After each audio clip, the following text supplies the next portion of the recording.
16 यदि ए बराबर अवयव 1 0 2 0 2 1 2 0 3 है तो सिद्ध कीजिए कि ए की घात 3 ऋण 6 एक वर्ग धन 7 धन 2 आई बराबर 0।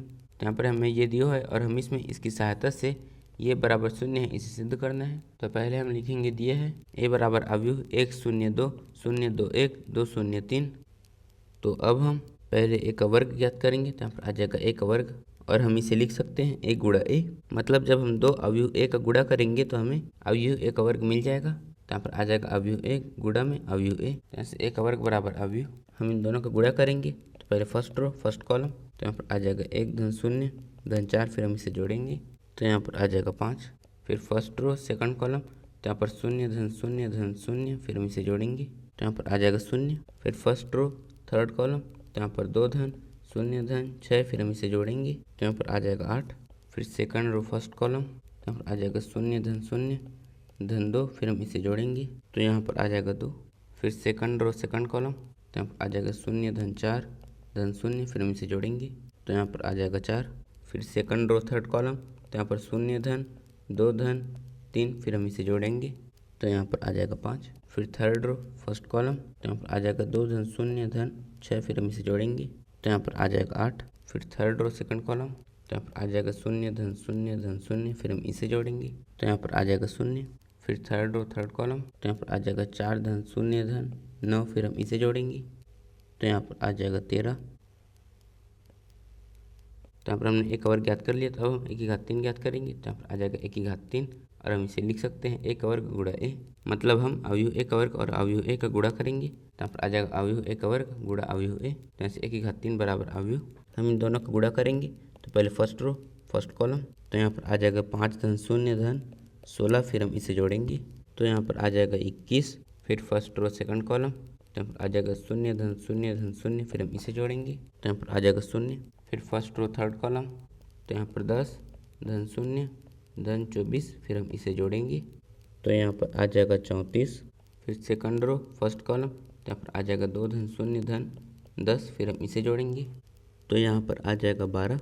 फिर सेकंड रो सेकंड कॉलम तो यहाँ पर आ जाएगा 0 धन 8 धन 0 फिर हम इसे जोड़ेंगे तो यहाँ पर आ जाएगा 8। फिर सेकंड रो थर्ड कॉलम तो यहाँ पर आ जाएगा 4 धन 15 फिर हम इसे जोड़ेंगे तो यहाँ पर आ जाएगा 23। फिर थर्ड रो फर्स्ट कॉलम तो यहाँ पर आ जाएगा 8 धन 0 धन 26 फिर हम इसे जोड़ेंगे तो यहाँ पर आ जाएगा 34। फिर थर्ड रो सेकंड कॉलम तो यहाँ पर 0 धन 0 धन 0 फिर हम इसे जोड़ेंगे तो यहाँ पर आ जाएगा 0। फिर थर्ड रो थर्ड कॉलम तो यहाँ पर आ जाएगा 16 धन 0 धन 39 फिर हम इसे जोड़ेंगे तो यहाँ पर आ जाएगा 55। तो यहाँ पर हमने इसका मान ज्ञात कर लिया तो अब हम इसे सिद्ध करेंगे। तो पहले हम LHS ज्ञात करेंगे और यहाँ पर LHS है ए की घात 3 ऋण 6 एक वर्ग धन 7 धन 2 आई। तो यहाँ से बराबर पहले हम इसका मान रखेंगे तो यहाँ पर आ जाएगा अवयव ए की घात 3। फिर हम अवयव ए का वर्ग में 6 का गुणा करेंगे तो यहाँ पर आ जाएगा ऋण 6 गुणा अवयव ए का वर्ग। फिर हम अवयव ए में 7 का गुणा करेंगे तो यहाँ पर आ जाएगा धन 7 गुणा अवयव ए। फिर हम 2 का आइडेंटिटी मैट्रिक्स में गुणा करेंगे तो यहाँ पर आ जाएगा धन 2 गुणा आइडेंटिटी मैट्रिक्स। तो यहाँ पर आ जाएगा अवयव 21 0 34 12 8 23 34 0 55। फिर हम 6 का इसमें गुणा करेंगे तो यहाँ पर आ जाएगा ऋण अवयव। तो जब 6 का इन सभी में गुणा होगा तो यहाँ पर आ जाएगा 30। फिर यहाँ पर 0 फिर यहाँ पर 48 फिर यहाँ पर आ जाएगा 12 फिर यहाँ पर 24 फिर यहाँ पर 30 फिर यहाँ पर आ जाएगा 48 फिर यहाँ पर 0 और यहाँ पर 78। तो अब हम 7 का इसमें गुणा करेंगे तो यहाँ पर धन अवयव। तो जब 7 का इन सभी में गुणा होगा तो यहाँ पर आ जाएगा 7 0 यहाँ पर 14 फिर 0 यहाँ पर 14 और यहाँ पर 7 फिर यहाँ पर 14 यहाँ पर 0 और यहाँ पर 21। फिर हम 2 का इसमें गुणा करेंगे तो यहाँ पर आ जाएगा धन अवयव। तो जब हम 2 का इसमें गुणा करेंगे तो यहाँ पर आ जाएगा 2 0 0 फिर यहाँ पर 0 2 0 फिर यहाँ पर 0 0 2 से बराबर अवयव। तो अब हम इसे हल करेंगे तो पहले हम 21 में 30 घटाएंगे तो यहाँ पर आ जाएगा ऋण 9। फिर हम 7 में 2 जोड़ेंगे तो यहाँ पर आ जाएगा 9 फिर इससे कट जाएगा तो यहाँ बचेगा 0 तो यहाँ पर आ जाएगा 0। फिर हम शून्य में शून्य घटाएंगे तो यहाँ पर आ जाएगा शून्य, फिर हम शून्य में शून्य जोड़ेंगे तो यहाँ पर आ जाएगा शून्य, फिर हम इसमें इसे जोड़ेंगे तो यहाँ पर आ जाएगा शून्य, फिर हम इसमें इसे घटाएंगे तो यहाँ पर आ जाएगा ऋण 14, फिर हम इसमें इसे जोड़ेंगे तो यहाँ पर आ जाएगा धन 14, फिर इससे कट जाएगा तो यहाँ पर आ जाएगा शून्य, तो यहाँ पर आ जाएगा शून्य, फिर हम इसमें इसे घटाएंगे तो यहाँ पर आ जाएगा शून्य धन, हम इसमें इसे जोड़ेंगे तो यहाँ पर आ जाएगा शून्य, फिर हम इसे जोड़ेंगे तो यहाँ पर आ जाएगा शून्य, फिर हम 8 में 24 घटाएंगे तो यहाँ पर आ जाएगा ऋण 16, फिर हम 14 में 2 जोड़ेंगे तो यहाँ पर आ जाएगा 16, फिर इससे ये कट जाएगा तो यहाँ पर आ जाएगा शून्य, तो हम यहाँ पर लिखेंगे शून्य, फिर हम 23 में 30 घटाएंगे तो यहाँ पर आ जाएगा ऋण 7, फिर हम इसमें इसे जोड़ेंगे तो यहाँ पर आ जाएगा 7, फिर इससे ये कट जाएगा तो यहाँ पर आ जाएगा शून्य, तो यहाँ पर हम लिखेंगे शून्य, फिर हम इसमें इसे घटाएंगे तो यहाँ पर आ जाएगा ऋण 14, फिर हम इसमें इसे जोड़ेंगे तो यहाँ पर आ जाएगा 14, फिर इससे कट जाएगा तो यहाँ पर आ जाएगा शून्य, तो हम यहाँ पर लिखेंगे शून्य, फिर हम इसमें इसे घटाएंगे तो यहाँ पर आ जाएगा शून्य, फिर हम इसमें इसे जोड़ेंगे तो यहाँ पर आ जाएगा शून्य, फिर हम इसे जोड़ेंगे तो यहाँ पर आ जाएगा शून्य, फिर हम इसमें इसे घटाएंगे तो यहाँ पर आ जाएगा ऋण 23, फिर हम 21 में 2 जोड़ेंगे तो यहाँ पर आ जाएगा 23, फिर इससे कट जाएगा तो यहाँ पर आ जाएगा शून्य, तो यहाँ पर आ जाएगा शून्य, तो यहाँ पर इन सभी का मान शून्य है। इसका मतलब है कि यहाँ पर यह शून्य अवयव, तो यहाँ पर इसका मान भी शून्य होगा, और यहाँ पर इसका मान शून्य है। इसका मतलब है कि यहाँ पर यह RHS, मतलब जब हम इसे हल करते जाए तो हमें शून्य प्राप्त हो, इसे हमें सिद्ध करना था। इसका मतलब है कि यहाँ पर हमने LHS बराबर RHS सिद्ध कर दिया है। 17, यदि A बराबर अवयव 3 ऋण 2 4 ऋण 2 तथा I बराबर अवयव 1 0 0 1 एवं A का वर्ग बराबर KA ऋण 2I हो तो K ज्ञात कीजिए। तो हमें इसमें इसकी सहायता से K का मान ज्ञात करना है। तो यहाँ पर हम लिखेंगे, दिया है A बराबर अवयव 3 ऋण 2 4 ऋण 2, फिर यहाँ पर I बराबर अवयव 1 0 0 1, तो यहाँ पर A का वर्ग है इसलिए पहले हम A का वर्ग ज्ञात करेंगे। तो हम इसे लिख सकते हैं A गुणा A, तो यहाँ पर आ जाएगा अवयव A गुणा अवयव A, तो यहाँ से A का वर्ग बराबर अवयव, हम इन दोनों को गुणा करेंगे। तो पहले फर्स्ट रो फर्स्ट कॉलम, तो यहाँ पर आ जाएगा 9 ऋण 8, फिर हम 9 में 8 घटाएंगे तो यहाँ पर आ जाएगा 1, फिर फर्स्ट रो सेकंड कॉलम, तो यहाँ पर आ जाएगा ऋण 6 धन 4, फिर हम इसे हल करेंगे तो यहाँ पर आ जाएगा ऋण 2, फिर सेकंड रो फर्स्ट कॉलम, तो यहाँ पर आ जाएगा 12 ऋण 8, फिर हम इसमें इसे घटाएंगे तो यहाँ पर आ जाएगा 4, फिर सेकंड रो सेकंड कॉलम, तो यहाँ पर आ जाएगा ऋण 8 धन 4, फिर हम इसे हल करेंगे तो यहाँ पर आ जाएगा ऋण 4। तो अब हम इसे हल करेंगे तो पहले हम इसका मान रखेंगे तो यहाँ पर आ जाएगा अवयव 1 ऋण 2 4 ऋण 4 बराबर, और यहाँ पर K गुणा A का मतलब है कि हम अवयव A में K का गुणा करेंगे तो यहाँ पर आ जाएगा K गुणा अवयव A, फिर ऋण, तो यहाँ पर इसका मतलब है कि हम इसमें 2 का गुणा करेंगे तो यहाँ पर आ जाएगा 2 गुणा आइडेंटिटी मैट्रिक्स, तो यहाँ पर अवयव 1 ऋण 2 4 ऋण 4 बराबर, हम K का इसमें गुणा करेंगे तो यहाँ पर अवयव, तो K का इन सभी में गुणा होगा तो यहाँ पर आ जाएगा 3K, फिर यहाँ पर ऋण 2K, फिर यहाँ पर 4K और यहाँ पर ऋण 2K, फिर हम 2 का इसमें गुणा करेंगे तो यहाँ पर ऋण अवयव, तो जब 2 का इसमें गुणा होगा तो यहाँ पर आ जाएगा 2 0, फिर यहाँ पर 0 2, तो यहाँ पर अवयव 1 ऋण 2 4 ऋण 4 बराबर, हम इसमें इसे घटाएंगे तो यहाँ पर अवयव, तो पहले हम इसमें इसे फिर इसमें इसे घटाएंगे तो यहाँ पर आ जाएगा 3K ऋण 2 और यहाँ पर ऋण 2K, फिर यहाँ पर 4K, फिर यहाँ पर ऋण 2K ऋण 2। तो अब हम K का मान ज्ञात करेंगे तो उसके लिए हम इन अवयवों के संगत अवयवों की तुलना करेंगे। तो यहाँ पर हम लिखेंगे संगत अवयवों की तुलना करने पर, तो यहाँ पर हम इसकी तुलना इससे, इसकी तुलना इससे, फिर इसकी तुलना इससे और इसकी तुलना इससे करेंगे तो यहाँ पर आ जाएगा, फिर हम इसे इस तरफ ले जाएंगे तो यहाँ पर आ जाएगा 1 धन 2, फिर हम 1 में 2 जोड़ेंगे तो यहाँ पर आ जाएगा 3 बराबर 3K, फिर 3 एकम 3, तो यहाँ से K का मान आ जाएगा 1, फिर यहाँ पर 4 एकम 4, तो यहाँ पर भी K का मान आ जाएगा 1, फिर हम ऋण 2 को इस तरफ ले जाएंगे तो यहाँ पर आ जाएगा ऋण 2 बटे ऋण 2 बराबर K, फिर इससे कट जाएगा तो यहाँ पर आ जाएगा 1, तो यहाँ पर भी K का मान आ जाएगा 1, फिर हम इसे इस तरफ ले जाएंगे तो यहाँ से ऋण 4 धन 2, फिर हम इसे हल करेंगे तो यहाँ पर आ जाएगा ऋण 2 बराबर यहाँ पर ऋण 2K, फिर इससे कट जाएगा तो यहाँ पर आ जाएगा 1, तो यहाँ पर भी K का मान आ जाएगा 1, तो यहाँ पर इन सभी में K बराबर 1 आया है। इसका मतलब है कि यहाँ पर K का मान है 1, तो यहाँ पर हम लिखेंगे अतः K बराबर 1, तो यहाँ पर हमने इसमें K का मान ज्ञात कर लिया जहाँ पर K का मान आया है 1। 18, यदि A बराबर अवयव 0 ऋण 10 अल्फा बाई 2 10 अल्फा बाई 2 0 तथा I कोटि 2 का एक तत्समक अवयव है तो सिद्ध कीजिए कि I धन A बराबर I ऋण A गुणा अवयव cos अल्फा ऋण sin alpha sin alpha cos alpha. तो यहाँ पर हमें ये और ये दिया हुआ है और हमें इसमें इसकी सहायता से इसे सिद्ध करना है। तो यहाँ पर हम लिखेंगे दिया है ए बराबर अवयव 0 ऋण टेन अल्फा बाई टू 0। तो पहले हम LHS हल करेंगे और यहाँ पर LHS है आई धन ए। तो यहाँ पर आई कोटि 2 का एक तत्समक अवयव है, मतलब यहाँ पर आई का मान हो जाएगा अवयव 1001 धन, फिर हम यहाँ पर अवयव ए रखेंगे जो है ये, तो यहाँ पर आ जाएगा धन अवयव 0 ऋण टेन अल्फा बाई टू 0। तो यहाँ से अवयव हम इन दोनों को जोड़ेंगे। तो पहले हम एक में 0 जोड़ेंगे तो यहाँ पर आ जाएगा 1, फिर हम 0 में इसे जोड़ेंगे तो यहाँ पर आ जाएगा ऋण 10 अल्फा बाई टू, फिर हम इसमें इसे और इसमें इसे जोड़ेंगे तो यहाँ पर आ जाएगा 10 अल्फा बाई टू और यहाँ पर 1। तो यहाँ पर हमने LHS ज्ञात कर लिया, तो अब हम RHS ज्ञात करेंगे और यहाँ पर RHS है आई ऋण ए गुणा अवयव कॉस अल्फा ऋण साइन अल्फा कॉस अल्फा। तो हमें इसमें आई ऋण ए ज्ञात करना है और यहाँ पर हमने आई धन ए ज्ञात किया था, तो आई ऋण ए ज्ञात करने के लिए हम इसमें इसे घटाएंगे तो यहाँ पर आ जाएगा अवयव। तो पहले हम इसमें इसे और इसमें इसे घटाएंगे तो यहाँ पर आ जाएगा 1, फिर यहाँ पर आ जाएगा 10 अल्फा बाई टू, फिर हम इसमें इसे और इसमें इसे घटाएंगे तो यहाँ पर आ जाएगा ऋण 10 अल्फा बाई टू और यहाँ पर 1, फिर गुणा में अवयव कॉस अल्फा ऋण साइन अल्फा कॉस अल्फा।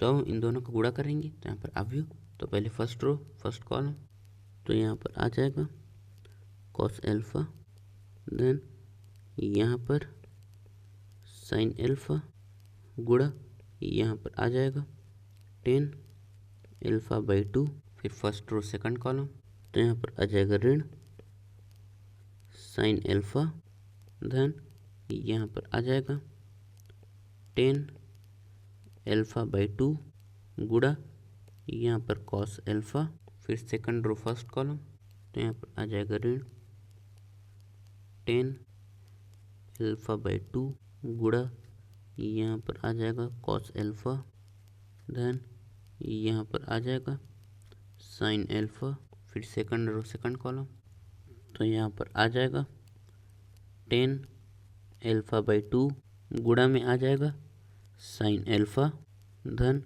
यहाँ पर आ जाएगा कॉस अल्फा। तो यहाँ पर अवयव यहाँ पर है कॉस अल्फा धन साइन अल्फा और हम इसे लिख सकते हैं साइन अल्फा बाई टू बटे कॉस अल्फा बाई टू। इस तरह से यहाँ पर ये हो जाएगा ऋण साइन अल्फा धन साइन अल्फा बाई टू बटे कॉस अल्फा बाई टू गुणा कॉस अल्फा। इसी तरह से यहाँ पर ये हो जाएगा ऋण साइन अल्फा बाई टू बटे कॉस अल्फा बाई टू गुणा कॉस अल्फा धन साइन अल्फा, और यहाँ पर ये हो जाएगा साइन अल्फा बाई टू बटे कॉस अल्फा बाई टू गुणा साइन अल्फा धन कॉस अल्फा। तो यहाँ पर अवयव हम कॉस अल्फा बाई टू का इसमें गुणा करेंगे तो यहाँ पर आ जाएगा कॉस अल्फा बाई टू गुणा कॉस अल्फा धन साइन अल्फा गुणा साइन अल्फा बाई टू बटे कॉस अल्फा बाई टू। फिर हम इसका इसमें गुणा करेंगे तो यहाँ पर आ जाएगा ऋण साइन अल्फा गुणा कॉस अल्फा बाई टू धन साइन अल्फा बाई टू गुणा कॉस अल्फा बटे में कॉस अल्फा बाई टू। फिर हम इसका इसमें गुणा और इसका इसमें गुणा करेंगे तो यहाँ पर आ जाएगा ऋण साइन अल्फा बाई टू गुणा कॉस अल्फा धन साइन अल्फा गुणा कॉस अल्फा बाई टू बटे में कॉस अल्फा बाई टू। फिर यहाँ पर साइन अल्फा बाई टू गुणा साइन अल्फा धन कॉस अल्फा बाई टू गुणा कॉस अल्फा बटे में कॉस अल्फा बाई टू। तो हमें इसमें LHS बराबर RHS दर्शाना है और यहाँ पर LHS सही है, तो हमें इसमें इसे हल करते हुए इसे प्राप्त करना है। तो यहाँ पर हमें इसे पहले 1 बनाना है और यहाँ पर 1 तभी बनेगा जब ऊपर में कॉस अल्फा बाई टू और नीचे में कॉस अल्फा बाई टू हो। तो यहाँ पर अवयव और यहाँ पर ये कॉस ए कॉस बी धन साइन ए साइन बी का सूत्र है, तो हम इसमें यही वाला सूत्र लगाएंगे। तो यहाँ पर आ जाएगा कॉस अल्फा ऋण अल्फा बाई टू बटे यहाँ पर कॉस अल्फा बाई टू, और हम इसमें इसे 10 अल्फा बाई टू बनाना है और यहाँ पर 10 अल्फा बाई टू तभी बनेगा जब अंश में साइन अल्फा बाई टू और हर में कॉस अल्फा बाई टू हो। तो यहाँ पर ये साइन ए कॉस बी ऋण कॉस ए साइन बी का सूत्र है, तो यहाँ पर ये हो जाएगा साइन अल्फा बाई टू ऋण यहाँ पर अल्फा बटे कॉस अल्फा बाई टू। इस तरह से हमें इसे भी 10 अल्फा बाई टू में बदलना है और यहाँ पर ये भी साइन ए कॉस बी ऋण कॉस ए साइन बी के रूप में है, तो यहाँ पर ये हो जाएगा sine alpha minus alpha by two बटे में कॉस अल्फा बाई टू, और हमें इसमें इसे 1 बनाना है तो यहाँ पर ये हो जाएगा cos alpha minus alpha by two बटे में कॉस अल्फा बाई टू। तो यहाँ पर अवयव हम अल्फा में अल्फा बाई टू घटाएंगे तो यहाँ पर आ जाएगा कॉस α/2, फिर इससे ये कट जाएगा तो यहाँ पर आ जाएगा 1, तो हम यहाँ पर लिखेंगे 1। फिर हम α/2 में अल्फ़ा घटाएंगे तो यहाँ पर ये हो जाएगा ऋण साइन α/2 और साइन α/2 बटे कॉस α/2 हो जाएगा टेन α/2। फिर हम इसमें इसे घटाएंगे तो यहाँ पर आ जाएगा साइन α/2 और यहाँ पर ये हो जाएगा टेन α/2 और यहाँ पर ये हो जाएगा 1। तो यहाँ पर हमने इसे हल करते हुए ये प्राप्त कर लिया। इसका मतलब है कि यहाँ पर LHS बराबर RHS है और हमें इसमें यही सिद्ध करना था। 19 किसी व्यापार संघ के पास 30,000 रुपयों का कोष है जिसे दो भिन्न भिन्न प्रकार के बांडों में निवेशित करना है। प्रथम बांड पर 5% वार्षिक तथा द्वितीय बांड पर 7% वार्षिक ब्याज प्राप्त होता है। अवयव गुणन के प्रयोग द्वारा यह निर्धारित कीजिए कि 30,000 रुपयों के कोष को दो प्रकार के बांडों में निवेश करने के लिए किस प्रकार बांटे जिससे व्यापार संघ को प्राप्त कुल वार्षिक ब्याज A 1800 हो, B 2000 हो। यहाँ पर एक व्यापार संघ है जिसके पास 30,000 रुपये हैं और यहाँ पर इन पैसों को दो भिन्न भिन्न प्रकार के बांडों में निवेशित करना चाहते हैं। जहाँ प्रथम बांड 5% वार्षिक ब्याज देता है और दूसरा बांड 7% वार्षिक ब्याज देता है। तो हमें अवयव गुणन के प्रयोग द्वारा बताना है कि वह 30,000 रुपये के कोष को दो प्रकार के बांड में इस तरह निवेश करें।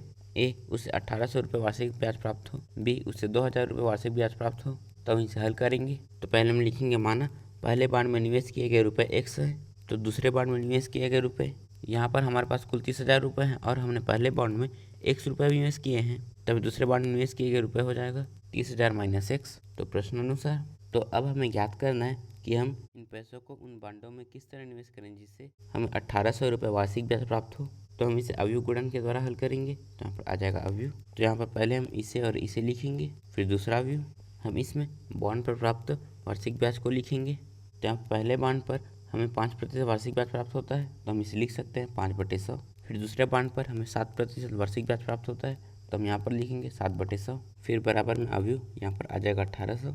तो अब हम इन दोनों का गुणा करेंगे तो यहाँ पर अवयव, तो यहाँ पर इसका इसमें गुणा होगा, फिर इसका इसमें गुणा होगा तो यहाँ पर आ जाएगा 5/100 गुणा x धन यहाँ पर आ जाएगा 7/100 गुणा में 30,000 ऋण x बराबर अवयव 1800। तो अब हम इन दोनों अवयव के संगत अवयव की तुलना करेंगे तो यहाँ पर हम लिखेंगे संगत अवयव की तुलना करने पर तो यहाँ पर आ जाएगा 5/100 गुणा x धन 7/100 गुणा 30,000 ऋण x बराबर 1800। तो अब हम x का इसमें गुणा करेंगे तो यहाँ पर आ जाएगा 5x बटे यहाँ पर 100, फिर हम 7 का इसमें गुणा करेंगे तो यहाँ पर आ जाएगा धन 2,10,000 ऋण 7x बटे यहाँ पर 100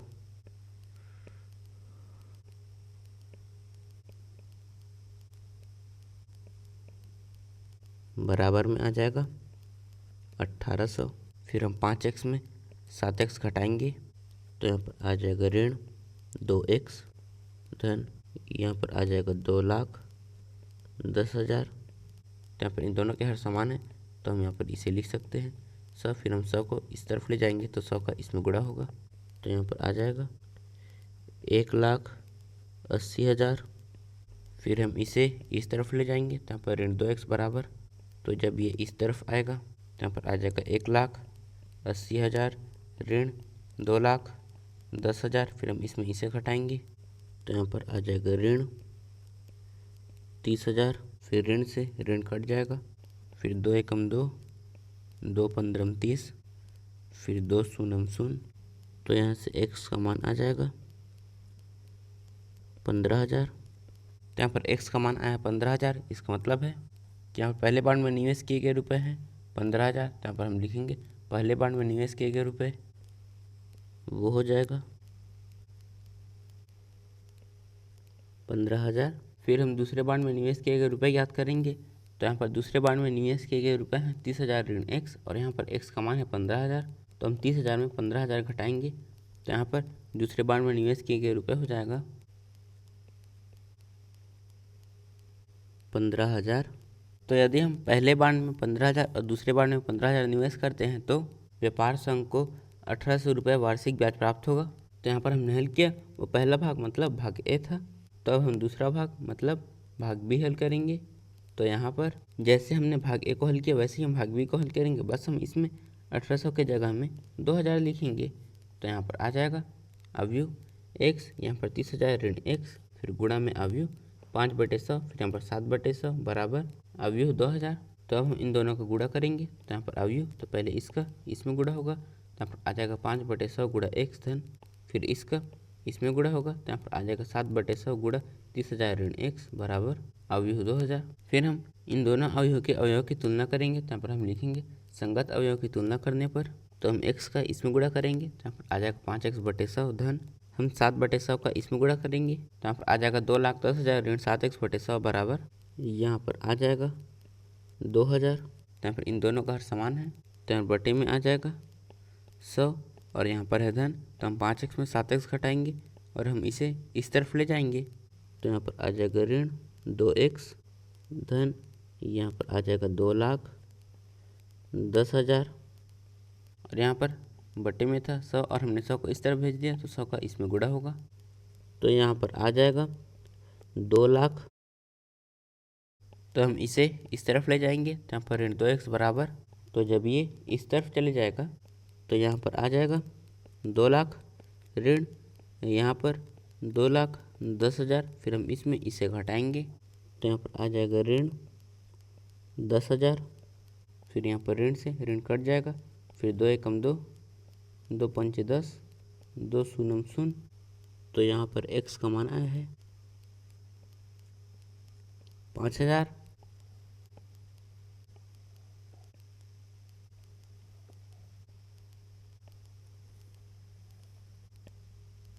तो यहाँ पर x का मान आया है 5,000। इसका मतलब है कि पहले बांड में निवेश किए गए रुपए हैं 5,000। तो अब हम दूसरे बांड में निवेश किए गए रुपए याद करेंगे। यहाँ पर दूसरे बांड में निवेश किए गए रुपए हैं 30,000 ऋण x, और यहाँ पर x का मान आया है 5,000, तो हम 30,000 में 5,000 घटाएंगे, तो यहाँ पर आ जाएगा दूसरे बांड में निवेश किए गए रुपए, वो हो जाएगा 25,000। तो यहाँ पर यदि व्यापार संघ पहले बांड में 5,000 और दूसरे बांड में 25,000 निवेश करता है तो उसे 2,000 रुपये वार्षिक ब्याज प्राप्त होगा। 20 किसी स्कूल की पुस्तकों की दुकान में 10 दर्जन रसायन विज्ञान, 8 दर्जन भौतिक विज्ञान तथा 10 दर्जन अर्थशास्त्र की पुस्तकें हैं। इन पुस्तकों का विक्रय मूल्य क्रमशः 80 रुपये, 60 रुपये तथा 40 रुपये प्रति पुस्तक है। अवयव बीजगणित के प्रयोग द्वारा ज्ञात कीजिए कि सही पुस्तकों को बेचने से दुकान को कुल कितनी धनराशि प्राप्त होगी। टाइम पर स्कूल की पुस्तकों की एक दुकान है जिसमें 10 दर्जन रसायन विज्ञान, 8 दर्जन भौतिक विज्ञान तथा 10 दर्जन अर्थशास्त्र की पुस्तकें हैं, और यहाँ पर इन पुस्तकों का विक्रय मूल्य क्रमशः 80 रुपये, 60 रुपये, 40 रुपये है। मतलब एक रसायन विज्ञान की पुस्तक का मूल्य है 80 रुपये, एक भौतिक विज्ञान की पुस्तक का मूल्य है 60 रुपये तथा एक अर्थशास्त्र की पुस्तक का मूल्य है 40 रुपये। और हमें इसमें अभी बीजगणित के प्रयोग द्वारा यह बताना है कि पुस्तकों को बेचने से दुकान को कुल कितनी धनराशि प्राप्त होगी। तो हम इसे हल करेंगे। तो यहाँ पर हम लिखेंगे दिया है रसायन विज्ञान के विक्रय की पुस्तकें। तो यहाँ पर रसायन विज्ञान के विक्रय के कुल 10 दर्जन पुस्तकें हैं और एक दर्जन में कुल 12 पुस्तकें होती है। तो यहाँ पर 10 दर्जन में 10 गुणा 12 मतलब कुल 120 पुस्तकें हैं। इसी तरह से भौतिक विज्ञान तथा अर्थशास्त्र के विक्रय की पुस्तकें, यहाँ पर इसके कुल 8 दर्जन पुस्तक है। तो यहाँ पर यह हो जाएगा 8 गुणा 12 मतलब कुल 96 पुस्तकें हैं, और अर्थशास्त्र की कुल 10 दर्जन पुस्तकें हैं। तो यहाँ पर ये हो जाएगा 10 गुणा 12 मतलब 120 पुस्तकें हैं, और यहाँ पर इन पुस्तकों का विक्रय मूल्य क्रमशः 80, 60, 40 रुपये प्रति पुस्तक है। तो यहाँ पर हम लिखेंगे इसका विक्रय मूल्य क्रमशः 80 रुपये, 60 रुपये, 40 रुपये है। तो अब हम दुकान को प्राप्त कुल धनराशि ज्ञात करेंगे, और इसे ज्ञात करने के लिए हमें इसमें अवयव बीजगणित का प्रयोग करना है। तो उसके लिए हम 2 अवयव लेंगे, जिसमें से एक अवयव में पुस्तकों की संख्या होगी और दूसरे अवयव में पुस्तकों का विक्रय मूल्य होगा, और उसमें से एक अवयव ऐसा और एक अवयव ऐसा होगा। तो पहले हम पुस्तकों की संख्या को लिखेंगे। तो यहाँ पर आ जाएगा अवयव 120, 96, 120, फिर गुणा में अवयव 80, 60, 40। तो हम इन दोनों का गुणा करेंगे। तो यहाँ पर ये अवयव 1/3 का है और ये 3/1 का है। तो जब हम इन दोनों का गुणा करेंगे तो प्राप्त अवयव 1/1 का होगा। तो पहले हम इसका इसमें, फिर इसका इसमें और इसका इसमें गुणा करेंगे। तो जब इसका इसमें गुणा होगा तो यहाँ पर आ जाएगा 9600। फिर हम इसका इसमें गुणा करेंगे तो यहाँ पर आ जाएगा 5760। फिर हम इसका इसमें गुणा करेंगे तो यहाँ पर आ जाएगा 4800। फिर हम इनको जोड़ेंगे तो यहाँ पर अवयव, तो हम इनको जोड़ेंगे तो यहाँ पर इसका मान हो जाएगा 20,160। तो यहाँ पर इसका मान है 20,160। इसका मतलब है कि सभी पुस्तकों को बेचने पर दुकान को कुल 20,160 रुपये की धनराशि प्राप्त होगी। तो यहाँ पर हम लिखेंगे अतः सभी पुस्तकों को बेचने से दुकान को कुल 20,160 रुपये की धनराशि प्राप्त होगी। मान लीजिए कि एक्स वाई जेड डब्ल्यू तथा पी क्रमशः 2 गुणा एन 3 गुणा के 2 गुणा पी एन गुणा 3 तथा पी गुणा के कोटियों के अवयव हैं। 21 पी गुणा वाई धन डब्ल्यू गुणा वाई के परिभाषित होने के लिए एन के तथा पी पर क्या प्रतिबंध होगा? ए के बराबर 3 पी बराबर एन, बी के स्वच्छ है पी बराबर 2, सी पी स्वच्छ है और के बराबर 3, डी के बराबर 2 और पी बराबर 3। यहाँ पर इसकी कोटि है ये, इसकी कोटि है ये, इसकी कोटि है ये, इसकी कोटि है ये और इसकी कोटि है ये।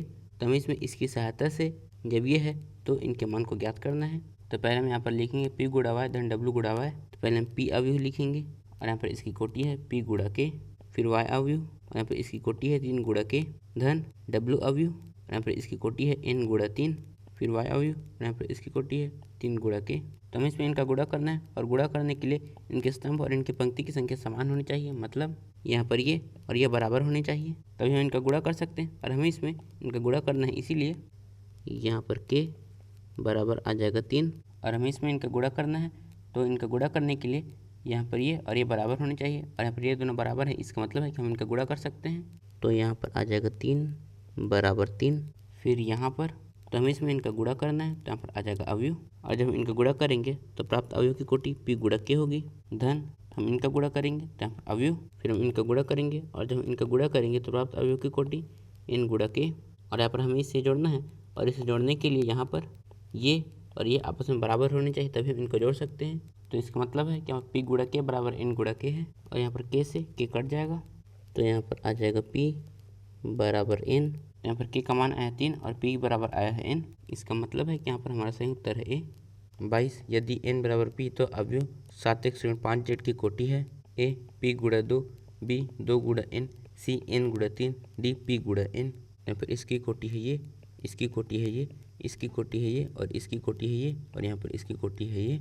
तो हमें बताना है कि यदि एन बराबर पी है तो यहाँ पर इसकी कोटि क्या होगी। तो यहाँ पर हम लिखेंगे 7x-5 जेड और यहाँ पर x और z है अवयव, तो यहाँ पर आ जाएगा 7 गुणा अवयव और यहाँ पर अवयव है x और यहाँ पर x की कोटि है 2 गुणा n, तो यहाँ पर आ जाएगा 2 गुणा n ऋण यहाँ पर आ जाएगा 5 गुणा अवयव और यहाँ पर अवयव है z और यहाँ पर z की कोटि है 2 गुणा p, तो यहाँ पर आ जाएगा 2 गुणा p और यहाँ पर 7x की कोटि वही होगी जो x की कोटि है और 5z की कोटि वही होगी जो z की कोटि है। और यहाँ पर हम इन्हें तभी घटा सकते हैं जब इन दोनों की कोटि आपस में बराबर हो। तो यहाँ पर n बराबर p है, तो अगर हम n को p मानेंगे तो प्राप्त अवयव की कोटि हो जाएगी 2 गुणा p, लेकिन इसमें 2 गुणा p नहीं है, इसीलिए हम p को n मानेंगे। तो यहाँ पर आ जाएगा 7 गुणा अवयव, यहाँ पर इसकी कोटि है 2 गुणा n ऋण यहाँ पर आ जाएगा 5 गुणा अवयव और यहाँ पर n बराबर p है, इसलिए हम इसे लिख सकते हैं 2 गुणा n। फिर यहाँ पर तो यहाँ पर इन दोनों कोटि समान, इसका मतलब है कि हम इसे घटा सकते हैं और जब इन्हें घटाएंगे तो प्राप्त अवयव की कोटि हो जाएगी 2 गुणा n। तो यहाँ पर इसकी कोटि है 2 गुणा n, इसका मतलब है कि यहाँ पर हमारा सही उत्तर है बी।